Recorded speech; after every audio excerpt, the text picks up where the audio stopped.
इतना क्या मोह पुराने धनुष से? बालपन में तो न जाने ऐसे खेल खेल में कितने धनुष तोड़ दिए हमने। तब तो ना किसी ने धनुषों से ऐसा मोह किया और न ही ऐसा क्रोध। हे महाप्रभु रुकिए।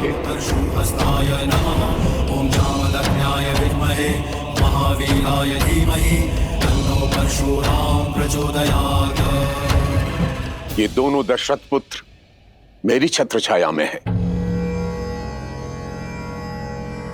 इन दोनों की सुरक्षा का उत्तरदायित्व इनके पिता ने मुझे सौंपा है। प्रभु यदि इन्हें कुछ हो गया तो मैं महाराज दशरथ को क्या उत्तर दूंगा?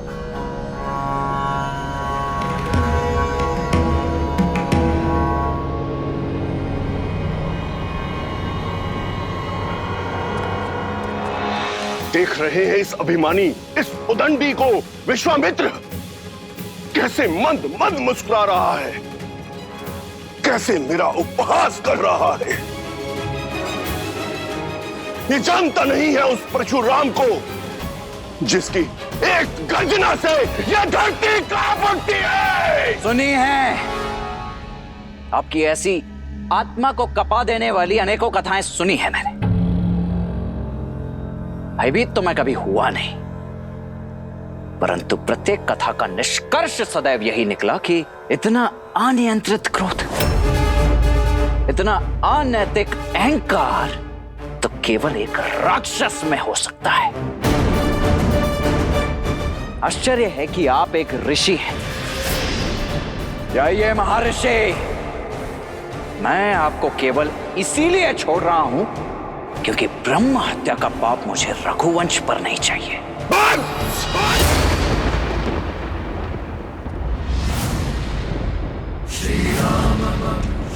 विश्वामित्र, इसने मेरा अनादर करने का साहस कैसे किया? सम्मान परिस्थिति और स्थान देखकर किया जाता है महोदय, और आप मेरे ज्येष्ठ भ्राता के शुभ विवाह के अवसर पर अशुभ समाचार बनकर आए हैं। फिर आप चाहे आप ब्रह्मा हो, महादेव हो या स्वयं विष्णु के अवतार ही क्यों ना हो,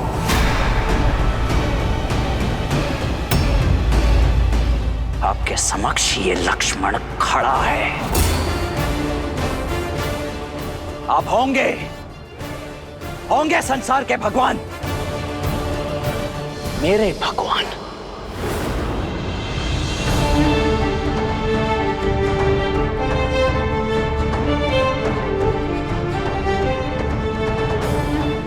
मेरे भैया प्रभु श्री राम ही हैं। और यदि मेरे भगवान के ऊपर किसी ने शस्त्र उठाया, कवच ये लक्ष्मण होगा है। यदि किसी ने भी श्री राम की ओर एक भी अशुभ पग बढ़ाया तो या तो उसके पग मेरे बाण रोकेंगे या मैं स्वयं उसके बाणों की आहुति चढ़ जाऊंगा।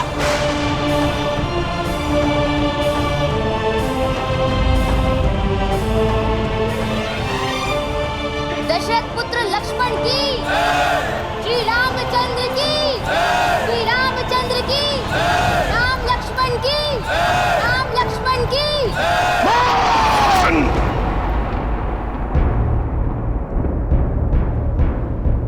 इसके पिता से मेरी ओर से क्षमा मांगना ब्रह्म ऋषि, क्योंकि मैं उन्हें संसार का सबसे बड़ा दुख पुत्र शोक देने जा रहा हूं।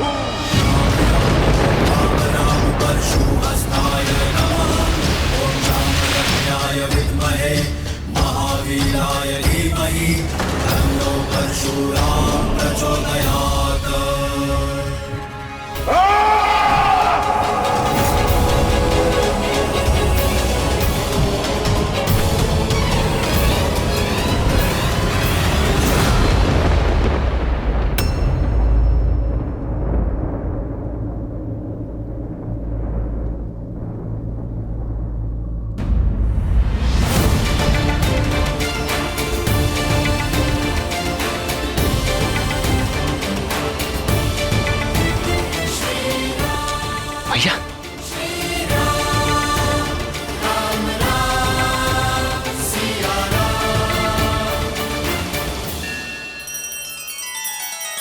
श्री रामचंद्र कृपालु भजु मन हरण भव भय दारुणम् नव कंज लोचन कंज मुख कर कंज पद कंजारुणम् सिया राम सिया राम सिया राम सिया राम। आदर्श और मर्यादा की है ये कथा महापावनम काटे मद श्री से मिला दे श्रीमद् रामायणम श्रीमद् रामायणम सिया राम सिया राम सिया राम सिया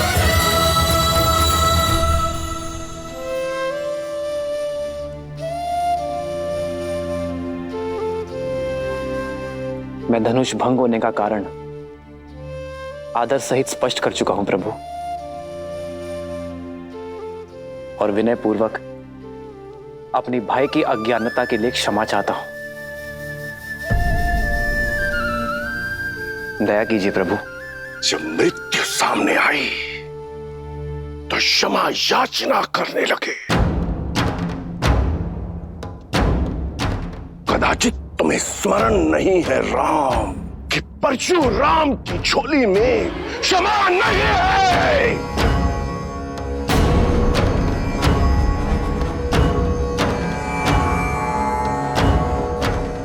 मेरे मन में आपके लिए बहुत सम्मान है ऋषिवर, मैं आपके पग की धूल भी नहीं हूं, किंतु यदि प्रश्न मेरे भाई की सुरक्षा पर उठा तो विश्वामित्र और वशिष्ठ का ये शिष्य रघुवंशी राम आपको उत्तर देने में विवश होगा। मैं वही करूंगा जो उचित है प्रभु। अंतिम श्वास तक आपसे युद्ध। युद्ध वो भी मुझसे, परशुराम से।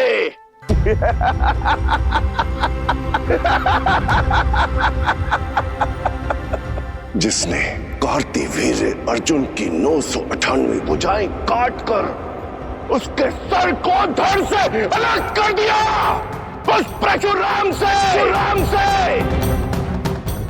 जिसे बिना तोड़े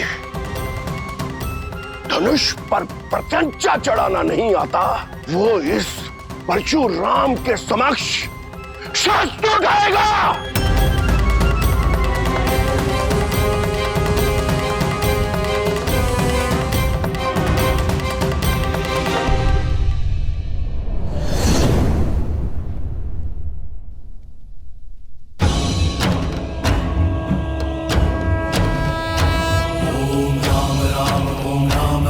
परशुहस्ताय नमः। ओम जामदग्नाय विद्महे महावीराय धीमहि तन्नो परशुराम प्रचोदयात्।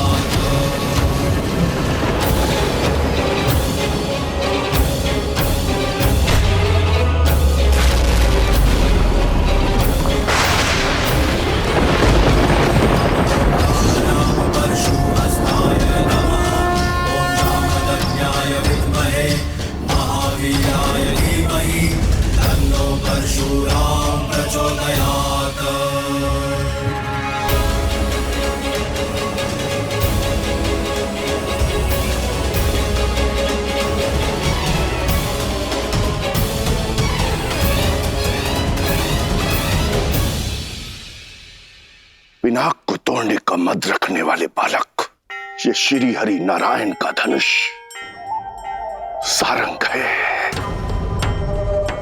महादेव के धनुष को तो तुमने भूल से तोड़ दिया, अब इसे उठाओ और चढ़ाओ इस पर प्रत्यंचा।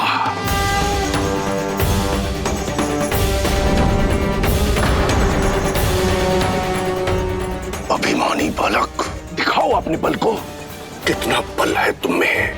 अरे प्रत्यंचा चढ़ाना तो दूर, तुम इसके भार को सह भी नहीं पाओगे।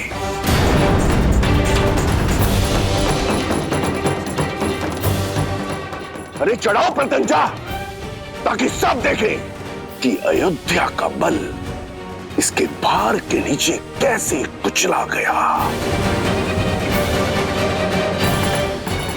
जो आज्ञा ऋषिवर।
जय जय अविनाशी सब घटवासी व्यापक परमानंदा जय जय अविनाशी सब घटवासी व्यापक परमानंदा अभिगत बोधितम चरित पुनीतम मायानहित मुकुंदा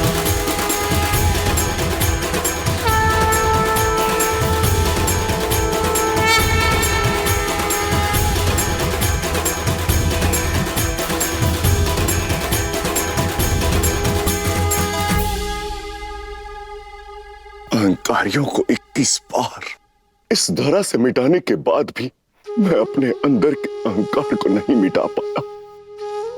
मैं आपको पहचान नहीं पाया राम। अब समझा कि कैसे आप शिव का धनुष उठाने में सक्षम हुए।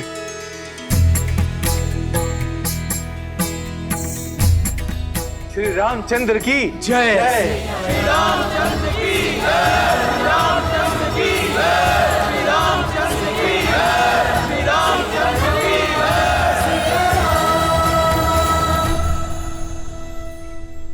ये जय जयकार नए युग का शंखनाद है। त्रेता युग में उगे नए सूर्य का। अनजाने में ही सही परंतु सत्य कहा मैंने कि अब इस भूलोक में दो राम नहीं रह सकते।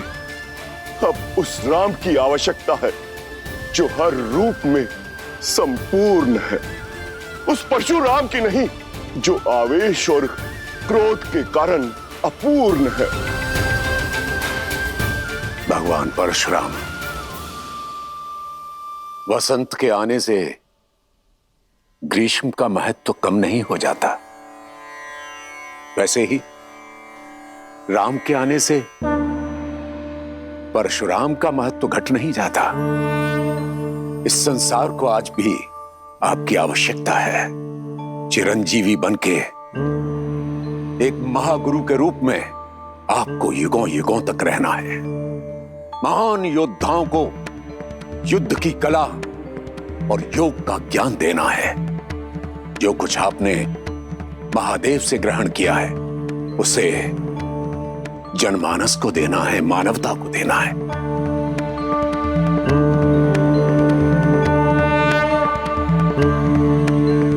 अब इस बाण का क्या करूं ऋषिवर, जो इस धनुष पे चढ़ाया है? मैं जानता हूं राम कि धनुष पर चढ़ाया बाण लौटाया नहीं जा सकता। अब इसे लक्ष्य देने की आवश्यकता है। तो बताइए ऋषिवर, क्या लक्ष्य भेदू इस बाण से? आप तो चिरंजीवी हैं, तो ये बाण या तो आपके तप की शक्ति को काटेगा या मन से विचरण करने की शक्ति को। पूरे आर्यावर्त और दक्षिणात्य में महारथियों को ज्ञान देने और हिमालय से दूर दक्षिण तक अनेक आश्रम स्थापित करने में मन की गति का सहयोग होगा। इसलिए इस पर कृपा कीजिए और उस तपोबल पर प्रहार कीजिए जिसके कारण मुझ में अहंकार आ गया था।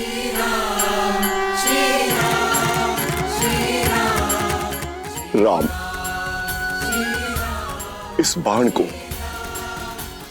पूर्व दिशा में छोड़िए ताकि मैं महेंद्र पर्वत पर जाकर पुनः तपस्या कर सकूं। समुद्र में डूबी वो भूमि पुनः प्राप्त कर सकूं जो वामन अवतार द्वारा असुर राजा महाबली को पाताल भेजते समय जल में समा गई थी। जाते जाते धर्म स्थापना और अधर्म के विनाश का दायित्व आपको सौंपकर मैं आपसे विदा लेता हूं राम, विदा लेता हूं। जो आज्ञा प्रभु।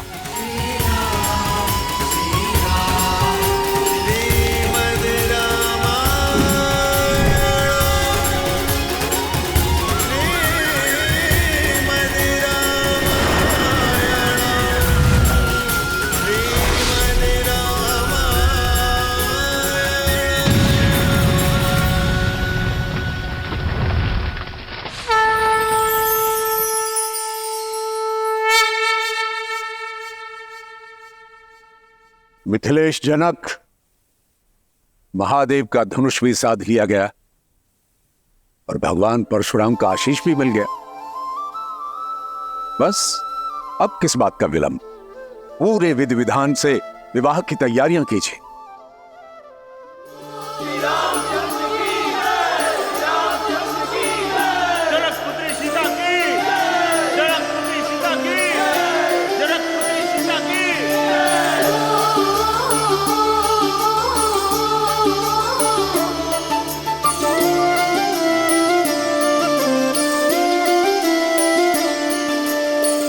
जन्म जन्म का है ये संगम, राम रतन सीता वैभव धन।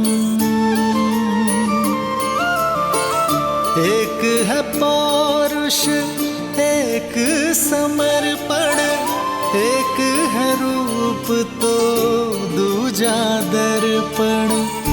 राम है लोचन सीता दृष्टि, राम है बादल सीता वृष्टि। राम सिया राम सिया राम सिया राम, राम सिया राम सिया राम, राम सिया राम सिया राम सिया राम, राम सिया राम सिया राम। सीता को रखते हृदय रघुराई, पूरण राम को करने आई। सीता करती उनकी पूजा, राम से आसा प्रेम न दूजा।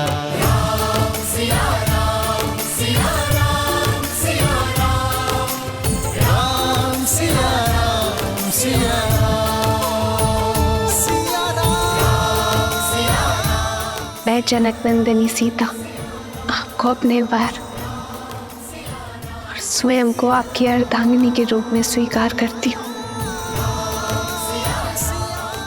मैं जीवन के हर लाभ हानि, सुख दुख और धूप छांव में आपकी संगिनी बनकर रहूंगी।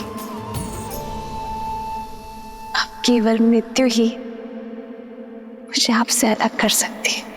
जनकपुत्री सीता की, जनकपुत्री सीता की, जनकपुत्री सीता की, जनकपुत्री सीता की।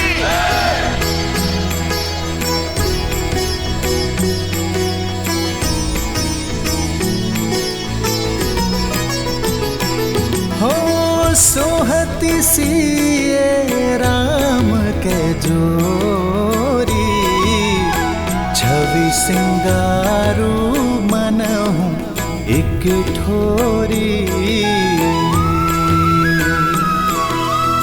सखी कहाही प्रभु पद गहु सीता, करती न चरण परस अति भीता। आपने मुझे अपना अर्धांग चुना है, अर्थात हम दोनों एक दूसरे को पूर्ण करेंगे।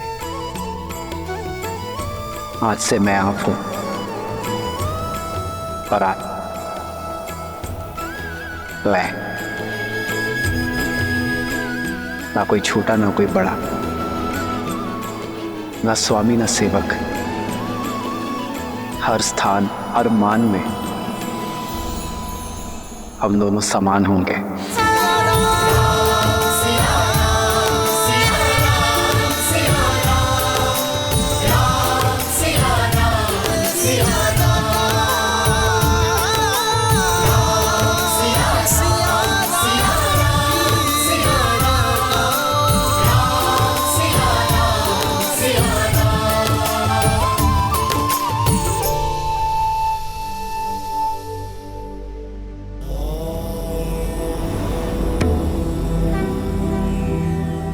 देवी के मुख को देखकर प्रतीत होता है कि मन में कोई शंका है।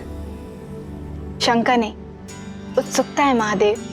परशुराम तो स्वयं नारायण के अवतार थे, तो फिर वो श्री राम को पहचान कैसे नहीं पाए और उन्होंने क्रोध क्यों किया? और एक ही समय में विष्णु के 2 अवतार संभव हैं? देवी, ये तो उचित नहीं है। मुझ भोले से एक साथ इतने सारे प्रश्नों का उत्तर चाहती हैं आप। मैं एक एक करके उत्तर देता हूं।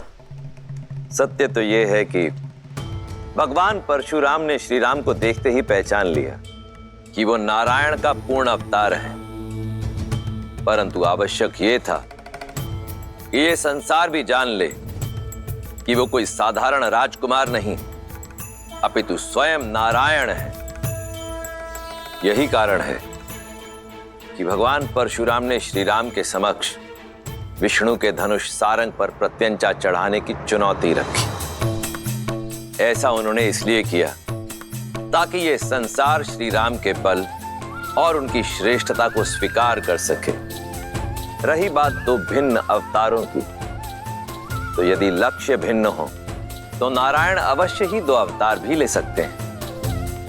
जहां एक और भगवान परशुराम ने सतयुग में धर्म और न्याय की स्थापना हेतु अवतार लिया, वहीं त्रेता युग में प्रभु श्री राम ने मर्यादा की स्थापना हेतु अवतार लिया। जय श्री राम। जय श्री राम।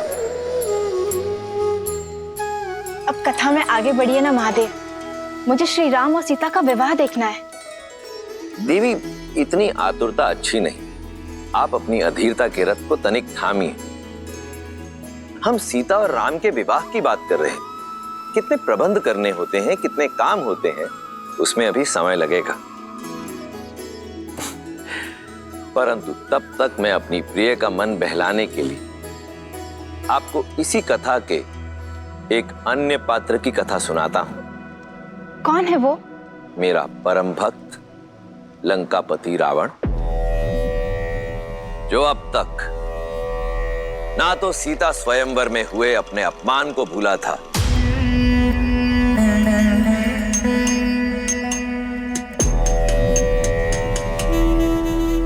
और ना ही भूला था देवी सीता के अप्रतिम सौंदर्य को।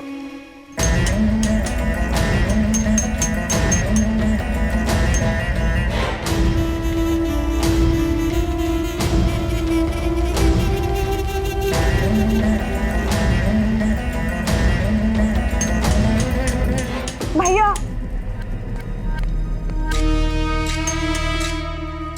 भैया वो विद्युत जीवा।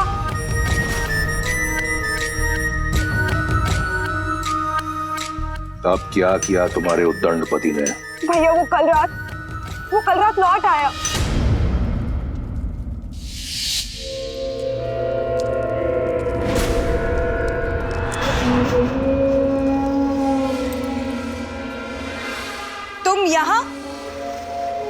तुम यहाँ क्या कर रहे हो विद्युत जीवा? क्या एक पति को अपनी पत्नी, एक पिता को अपने पुत्र के पास होने का कोई अधिकार नहीं है? जैसे आए हो वैसे ही लौट जाओ विद्युत जीवा, अन्यथा भैया तुम्हारे प्राण ले लेंगे, क्योंकि वो अपना अपमान कभी भी नहीं भूलते। अपमान तो मेरा किया है तुम्हारे भाई ने। क्या अधिक चाहा था मैंने? एक छोटा सा राज्य ना। राज भिक्षा में नहीं मांगे जाते विद्युत जीवा, बल्कि बल और साहस से अर्जित किए जाते हैं, जो तुम में बिल्कुल भी नहीं था। आज की बात करो सुपर्णखा।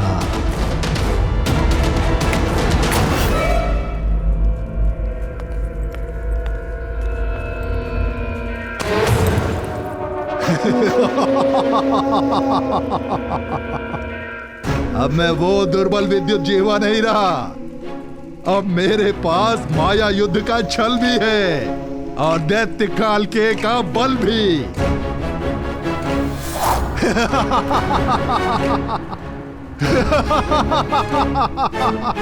ये काल के?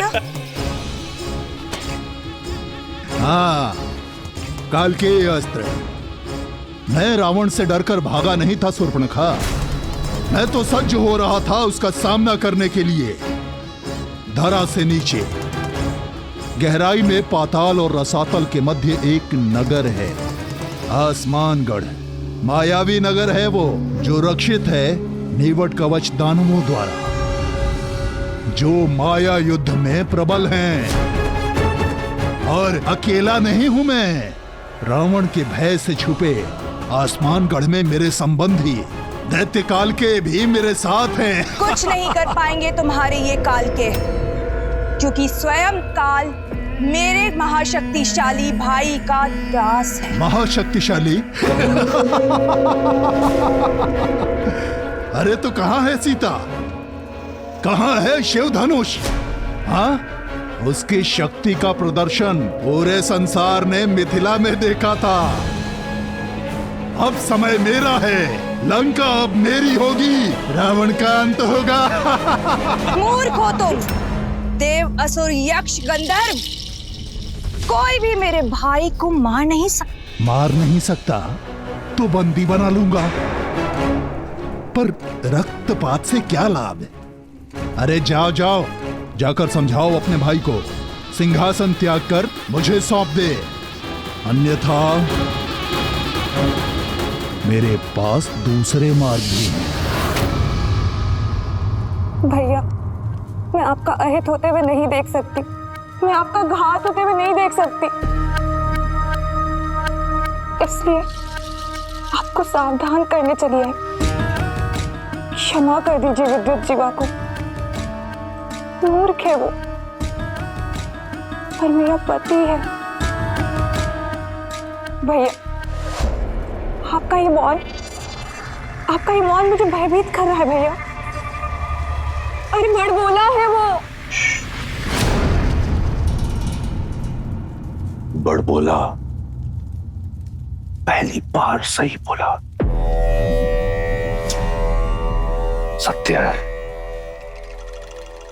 मैं लंका के सिंहासन योग्य नहीं। बुलाओ उसे, कहो कि रावण सिंहासन त्याग कर वनवास जाना चाहता है।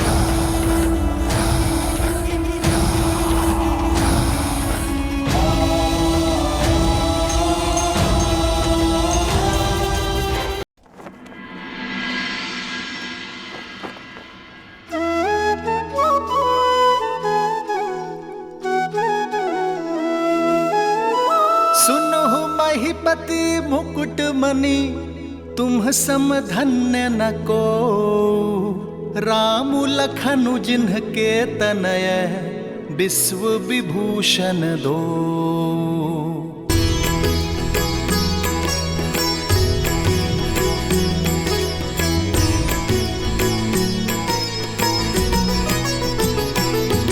हो पूछन जो गुण तनय तुम्हारे, पुरुष सिंधति हूँ पुर उजियारे।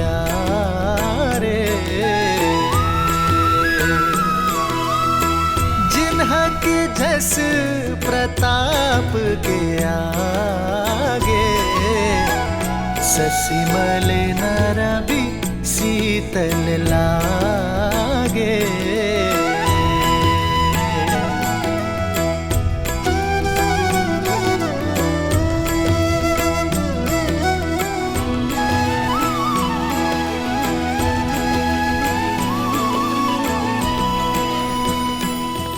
अयोध्या राज की जय हो।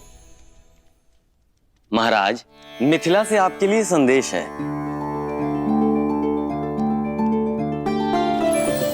अयोध्यापति दशरथ को मिथिला नरेश जनक का प्रणाम।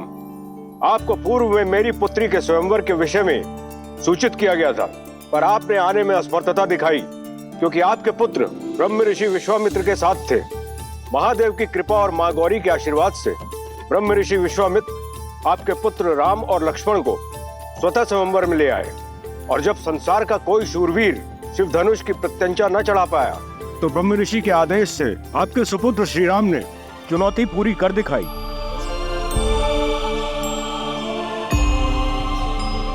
और कुमारी सीता को अयोध्या की वधू बनने का सौभाग्य दिया। यह पत्र मैं अयोध्या के राजा को नहीं, अपने संबंधी को लिख रहा हूं।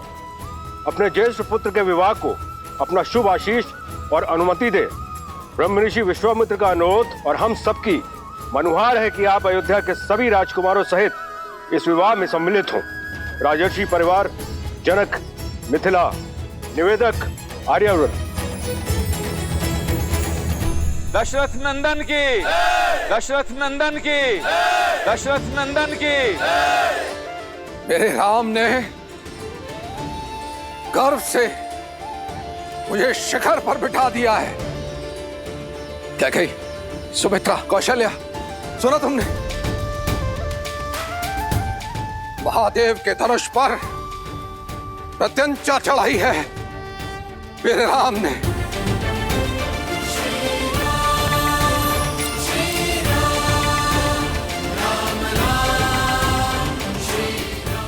हमारे राम ने ये कार्य यदि कोई कर सकता था तो केवल हमारा राम। कदाचित मैं उसका ये शौर्य देख पाती, भरी सभा में उसे गले लगाकर उसे बधाई दे पाती। दीदी, हमारा राम। सुमित्रा,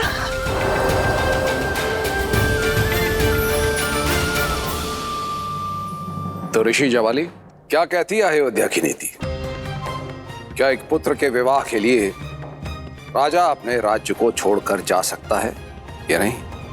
अति शीघ्र महाराज, परंतु उससे पहले एक शिष्टमंडल नवसंबंधियों के साथ उपहार समेत भेज देना चाहिए। तो उस शिष्टमंडल को तुरंत प्रस्थान करना चाहिए।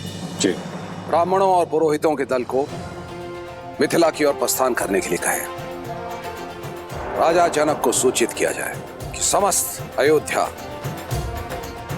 अपने राम के विवाह की साक्षी बनने के लिए मिथिला आ रही है। समय व्यर्थ ना करें ऋषि जवाली, मेरे राम का विवाह है, विलंब ना हो। जैसी आपकी आज्ञा।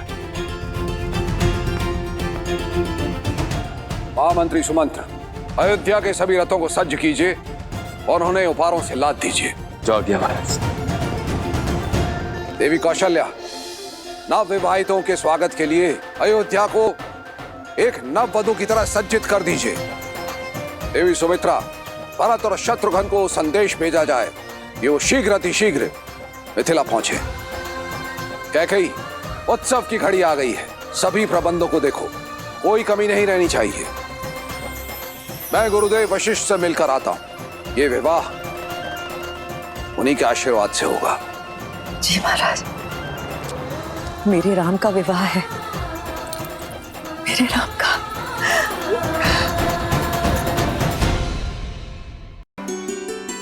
मेरे राम का विवाह होने जा रहा है। मेरे जीवन की सबसे शुभ सूचना है। मंत्रा, मेरी चूड़ामणि कहाँ है? इतने वर्षों से अपनी वधू के लिए संभाल के रखी थी। विवाह तो राम का है कैकेयी, किंतु तुम ऐसे प्रसन्न हो रही हो जैसे कि भरत की वधू घर आ रही है। ऐसे सज्ज हो रही हो जैसे कि राम तुम्हारे वंश को आगे बढ़ाएगा।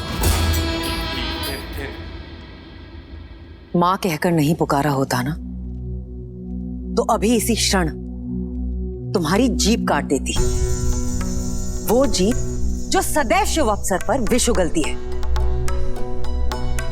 एक बात कान खोल के सुन लो मंत्रा, विवाह मेरे पुत्र राम का है, मेरे राम का।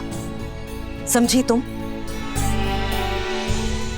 जीभ क्या, गर्दन काट दो ना मेरी। सत्य तो नहीं बदलेगा, और तुम जब ठोकर खाओगी ना तब समझोगी। जब राम को जन्म देने वाली मां कौशल्या स्वयं इस विवाह में नहीं जा रही, तो रीतियों की बेड़ियों को तोड़कर महाराज दशरथ तुम्हें वहां कैसे ले जा सकते हैं?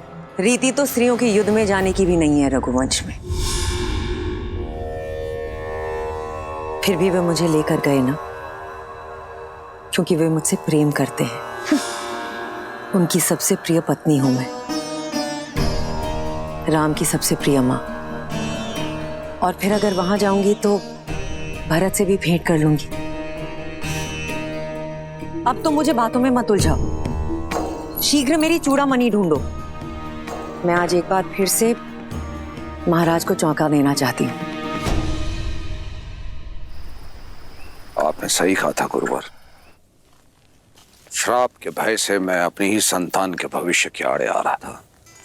देखिए ना, मेरा राम संसार की सर्वश्रेष्ठ कन्या का वर चुना गया है।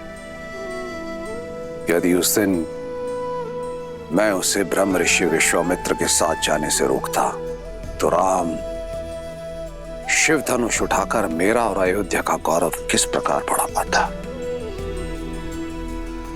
बहुत बहुत धन्यवाद ऋषिवर।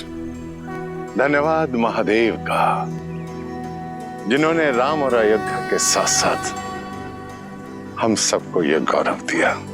जो भूल करने से बच गए उस पर पछतावा करने से कोई लाभ नहीं पुत्र। आओ राम के इस भव्य विवाह की यात्रा प्रारंभ करें।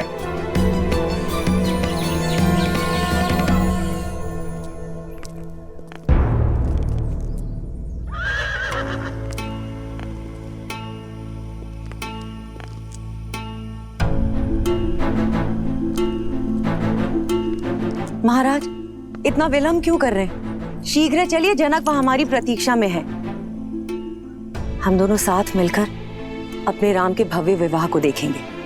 आज देखिए कैसे अश्वपति की पुत्री महाराज दशरथ के रथ को वायु के वेग से लेकर जाती है। शीघ्र आइए। कैकेयी, ये समय ठिठोली का नहीं है। मुझे विलंब हो रहा है, नीचे आओ।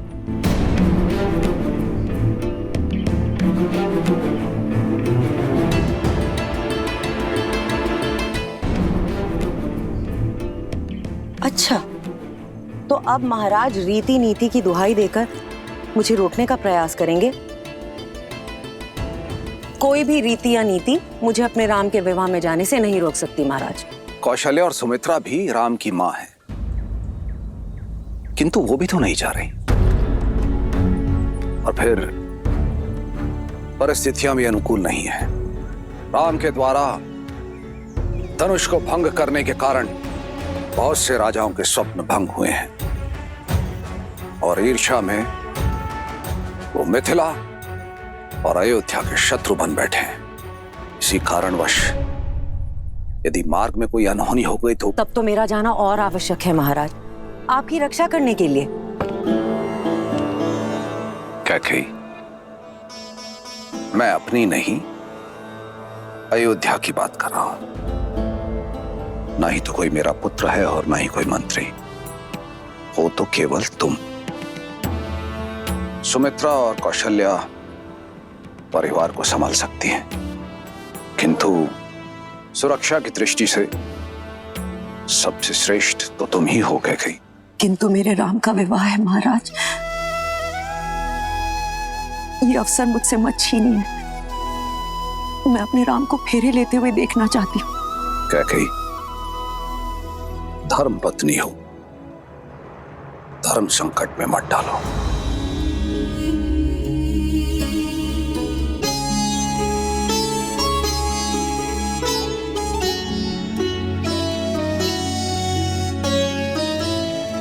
किंतु मैं तुम्हें इस प्रकार भावुक भी नहीं देख सकता। यदि तुम्हारी इच्छा इतनी प्रबल है तो तुम मिथिला जाओ। मैं यहां रुककर अयोध्या की सुरक्षा देखता हूं।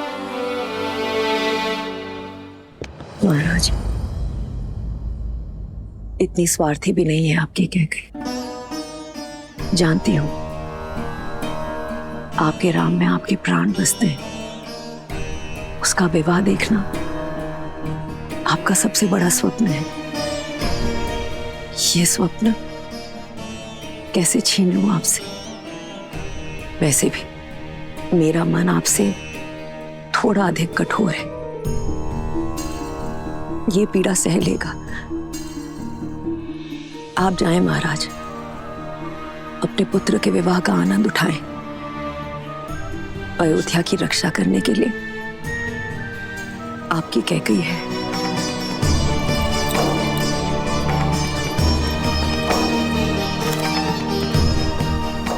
और महाराज, मुझे तो वैसे भी यहां रहकर राम और वधू सीता के स्वागत के प्रबंध करने हैं।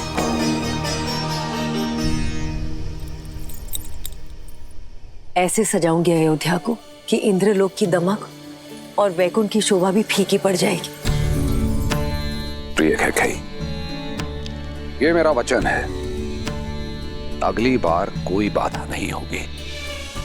हमारे पुत्र भरत के विवाह में उसकी माता अवश्य उपस्थित होगी और वो हर रीति में सम्मिलित होंगी।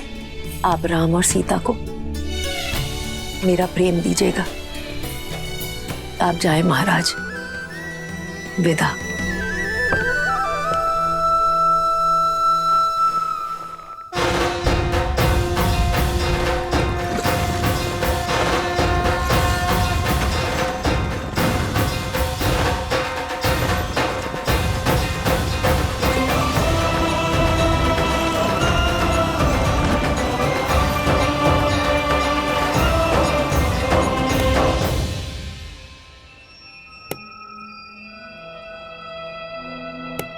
लग गई ठोकर? अब तो समझ लो, तुम ही हो जो राम नाम की रट लगाए फिरती हो। अपने पति के युद्ध में रथ में उंगली फंसाए फिरती हो, किंतु तुम ये नहीं जानती कैकेयी कि महाराज दशरथ के हृदय में केवल उनका ज्येष्ठ पुत्र ही बसता है और वो है राम। उन्हें ना कैकेयी की चिंता है और ना भरत की। कैकेयी, मेरे शब्दों को गांठ बांध लो, वो समय दूर नहीं कैकेयी जब तुम्हें विश्वास हो जाएगा कि अयोध्या में तुम्हारे हित के बारे में केवल मैं सोचती हूं, ना राम और ना महाराज दशरथ।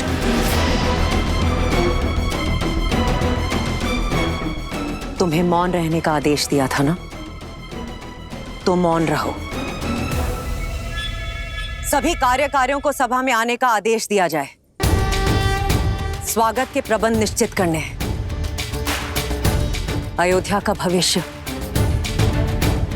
मेरा राम लौट कर आ रहा है।